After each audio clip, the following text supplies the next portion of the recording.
one of the most iconic and enduring horror franchises, has just unleashed its 7th installment, and Alien Romulus is already being hailed as the best Alien movie in nearly 40 years.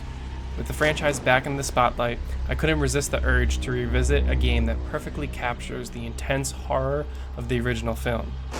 In honor of the success of the latest Alien movie, I decided to play Alien Isolation for the first time nearly a decade after its release.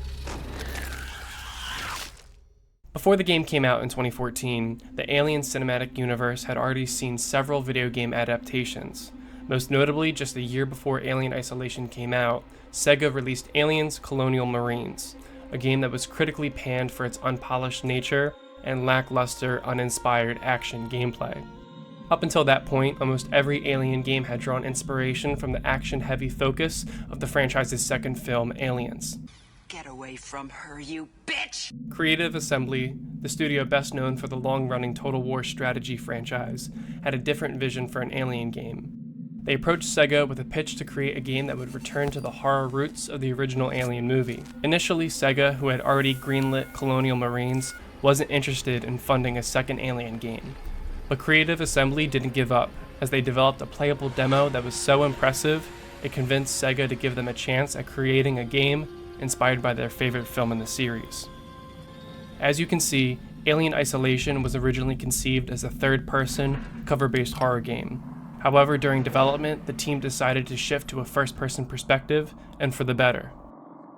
As development began, Creative Assembly knew they needed a game engine that could truly bring their vision to life. They looked over existing engines, but none could fully meet their needs for the rich, detailed environments and dynamic lighting essential for creating the perfect horror atmosphere. So they decided to build their own game engine from scratch, named Cathode. This custom engine allowed them to craft intricate, cluttered spaces that felt lived in and real, while also featuring advanced lighting systems that played a crucial role in heightening the tension and fear throughout the game. The team dedicated extensive time and efforts to perfecting the AI that would drive the game's main attraction, the Xenomorph. The alien needed to be both intelligent and unpredictable. Aside from a few scripted moments, most encounters with the Xenomorph are dynamic, ensuring that no two playthroughs are exactly the same. While some of the animations are beginning to show their age, the Xenomorph in Alien Isolation was truly ahead of its time.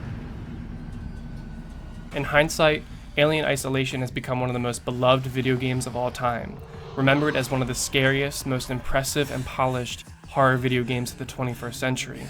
However, despite its now legendary status, the game didn't receive the recognition it deserved at launch. Major video game outlets were surprisingly harsh in their reviews, with IGN famously giving it a 5.9, placing it in the same range as the god-awful Colonial Marines, which just isn't true at all. To make matters even worse, Alien Isolation sold below expectations in its first month, leading Sega to label it as a commercial failure. As a result, any plans for a sequel were scrapped. A real shame, because while Alien Isolation isn't a perfect game, it's easily one of the best horror titles of all time.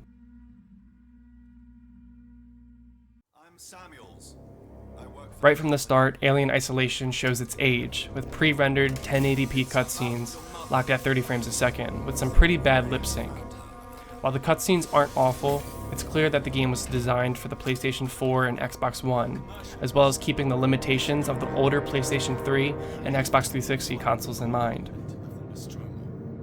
But once you get past the dated cutscenes, Alien Isolation really shines, especially on PC, where the game still looks absolutely stunning. Aside from the dated character models, all of the environments are incredibly impressive thanks to the game's lighting engine and some texture work that has stood the test of time.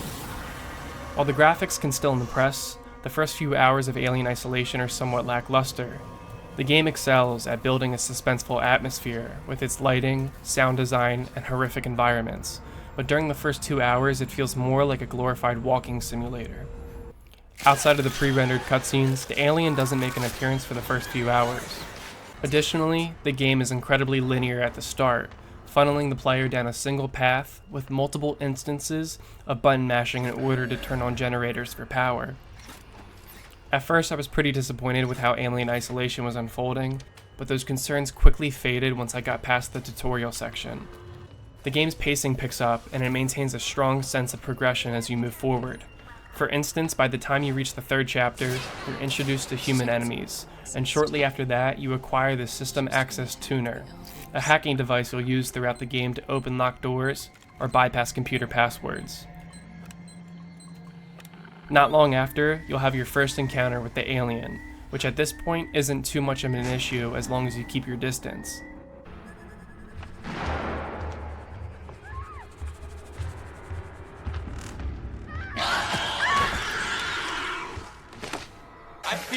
I feel 60% confident that I won't blast my pants. After dealing with humans and the alien, both are put on the back burner as the game shifts focus to a new threat, the Working Joe androids. At first, the robots are off-putting, but still harmless, until you enter restricted space where they become hostile and attack on sight.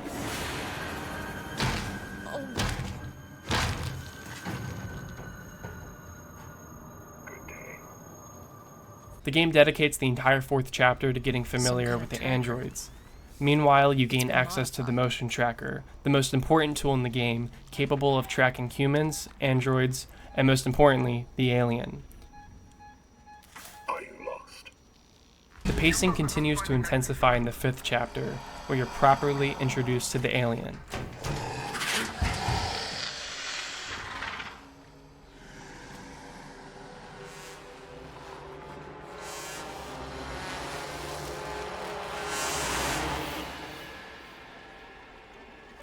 Technically, this is the second scripted encounter with the Xenomorph, but in Chapter 3 you're still navigating through linear levels, making it possible to avoid the alien entirely.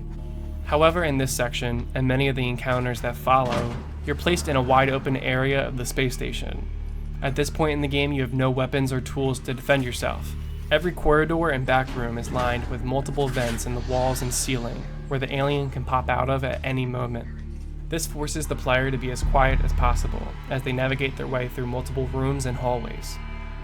The alien truly is the perfect organism. It's faster than the player, so running is never an option, and fighting back isn't one either. While you'll eventually gain tools later on to deter the alien, nothing can outright kill it. Your best defense is to be stealthy and hide whenever need be. You can try your best to be as slow and as quiet as possible, but the alien is programmed to know your location. Before the game was released, the developers emphasized the alien's advanced AI. Some players criticized the alien for constantly being on your tail no matter how far you traveled, and while it's true that the alien is literally tied to your hip, this never broke immersion for me. It's supposed to be an apex predator with unmatched hunting skills, and the relentless pursuit keeps you on edge. When you're not hiding from the alien or dealing with humans and androids, you'll be navigating the Sevastopol space station. For much of the game, many areas are locked off, but as you progress, you'll unlock various tools that grant you access to previously unreachable locations. I've already mentioned the hacking tool you acquire in Chapter 3, but there's also the maintenance jack from Chapter 2 and the gas torch from Chapter 8, which are both essential for unlocking doors throughout the station. Sometimes you'll encounter blocked paths due to a fire or debris, and in these cases there's usually a nearby vent that you can use to move to the next location or use to hide from enemies. One of Alien Isolation's strongest qualities is the sense of near constant progression. Early on, one of my biggest complaints was the repetitive button mashing required to start up generators. In Chapter 2 alone, you have to do this 3 times within 15 minutes. While this mechanic reappears later in the game, it never becomes an annoyance again, because the game introduces a variety of actions and minigames to interact with the environment. For instance, instead of button mashing, there are levers that require PC players to use both left and right mouse clicks, simulating the player's arms, before pressing another button to pull down the lever. Given this more engaging interaction, it's hard to understand why the developers didn't apply a similar mechanic to the generators, like having us click a few buttons to pull the switch up and down 3 times, instead of relying on the continuous button mashing. Your arsenal of weapons and tools also evolves as you progress through the game. I've already covered most of the essential tools like the System Access Tuner, gas torch, maintenance jack, and motion tracker, but Alien Isolation also features 7 craftable items and 6 different weapons. Some people criticize the game for having too many items, and I can see why. Just look at the size of this weapon wheel. There's a few items that aren't worth using, one of them being the revolver. Most of the time, using a gun is a bad idea because the noise will attract the alien, and even when you need to use a firearm, the revolver is almost useless. Sure, it's effective against humans and androids, but it's practically worthless against the alien. especially compared to the shotgun or flamethrower, which can actually fend off the xenomorph. There were a few items that I straight up didn't use, like the pipe bomb, smoke bomb, and flashbang, but besides that, a lot of the items are really fun to play with. Take the noisemaker for example. It's primarily used as a distraction to sneak by enemies, but it can also double as a summoning device for the alien, who will ruthlessly attack nearly every human in the room before entering search mode to find anyone else, including you. Then there's the Molotov cocktail, which is a one-hit kill against humans in combat, but it's also guaranteed to scare off the alien without fail. I said without fail because the alien's tactics also evolve as you progress the game. When you first get the flamethrower more than halfway through the game, it's an empowering moment when the player can finally stand their ground against the alien. Initially, the flamethrower scares the alien into hiding right away, but as the game progresses, the alien becomes less intimidated, eventually standing its ground against the player and the flamethrower. As you can see, despite my initial concerns with the first few hours of Alien Isolation, the constant gameplay progression kept me hooked throughout the entire 18-hour campaign. It's a good thing that this game's progression is so expertly executed, because unfortunately, the story leaves a lot to be desired. At first glance, the game's story holds a lot of potential for Alien fans. The protagonist, Amanda Ripley, is the daughter of Ellen Ripley, the franchise's iconic character who appeared in the first 4 Alien movies. Alien Isolation is set after Ellen Ripley defeated the xenomorph in the first film, but before she is discovered and awoken from cryosleep in the second movie. The game begins with Amanda being approached by an android named Samuels, who informs her that the black box recording for the Nostromo, her mother's ship, has been found.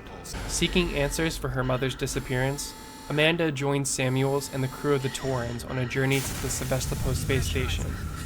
This sets the stage for the story as Amanda is separated from her crew early on and eventually discovers the black box in Chapter 3, only to find that the recording's data is corrupted. This is where the story shifts from Amanda seeking closure to her focusing on survival and escaping the xenomorph. The majority of Alien Isolation's campaign mirrors the story of Dead Space in a lot of ways. In both games, the main characters are engineers, stranded on a space station during an alien outbreak.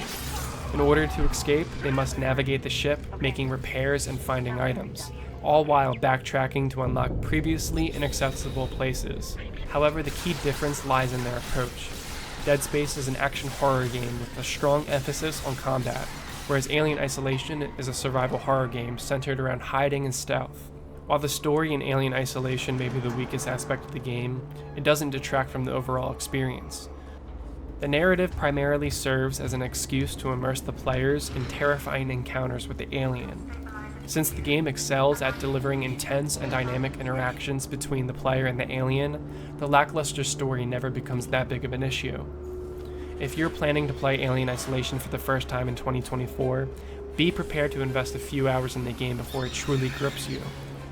Initially, the game shows its age with outdated cutscenes and some repetitive button mashing mechanics.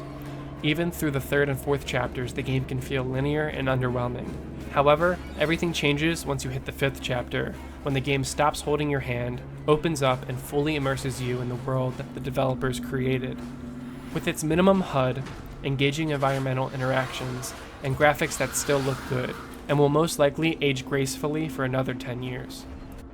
Given that the game is a decade old, you'll experience some glitches on PC when running the game at high frame rates.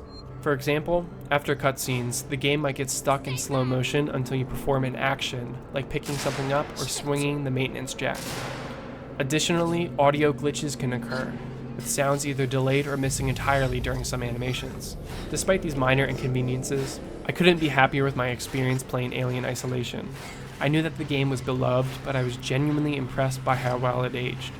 After playing it for the first time in 2024, I can confidently say it has earned a place in my top 10 favorite games ever. If you made it to the end of the video, thank you so much for watching. Please consider subscribing and let me know in the comments what you thought of the video. Here's a sneak peek at the game I'll be covering in my next video. And yes, I'll be covering a game that is 16 years old, because fuck Ubisoft and their lame ass, uninspired open world design. I hate you! You always ruin everything!